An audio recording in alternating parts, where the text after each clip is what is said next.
Hi friends, lovely plus அப்படின்ற உமன்ஸ்க்கான boutique நம்ம Dindigul ஒய்எம்ஆர்பட்டி Aarthi theatre ரோட்டில் முருகன் கோயிலுக்கு அப்படியே ஆப்போசிட்டில் அவங்களோட புது ஷோரூமை மார்ச் 9ஆம் தேதி ஓப்பன் பண்ண போகிறாங்க. ஷாப் ஓப்பனிங்க்கு இன்வைட் பண்ணியிருந்தாங்க. நான் முத நாளே போய் விசிட் பண்ணிட்டு வந்துட்டேன். ஷாப் ஓப்பனிங்காக மார்ச் மந்த் ஃபுல்லாகவே ஆஃபர் நிறைய போட்டிருக்காங்க. ஆஃபர் என்னென்னு பார்த்தீங்கன்னா, சைடு ஓப்பன் டாப்ஸ் 250 ரூபா ரேஞ்சில் இருக்கிறது எல்லாமே 200 ருபீஸ்க்கு கொடுக்குறாங்க. கேஷுவல் அம்பர்லா கலெக்ஷன்ஸ் 450லேருந்து 500 வரைக்கும் ரேஞ்ச் இருக்க குர்த்திஸ் எல்லாமே 350லேருந்து 400 வரைக்கும் கொடுக்குறாங்க. இது மட்டும் இல்லாமல் கிராண்ட் லாங் அம்பர்லா கலெக்ஷன்ஸ் 550 ரூபாய்க்கு மேலே இருக்கிற குர்த்திஸ் எல்லாமே 10% ஆஃபரில் கொடுக்குறாங்க.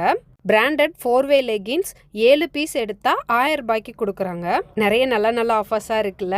ஆஃபர்ஸ் மட்டும் இல்லைங்க, கலெக்ஷன்ஸுமே நல்லா இருக்குது, குவாலிட்டியுமே சூப்பராக இருக்குது. இவங்க கிட்ட ஆன்லைன் ஆர்டர்ஸும் இருக்குது. இவங்களோட இன்ஸ்டாகிராம் பேஜ், வாட்ஸ்அப் நம்பர் எல்லாமே ஸ்க்ரீன்லேயும் டிஸ்கிரிப்ஷன்லேயும் கொடுக்குறேன், செக் பண்ணி பாருங்கள். திண்டுக்கல்ல இருந்தீங்க அப்படின்னா கடையை நேரில் விசிட் பண்ணி பாருங்கள்.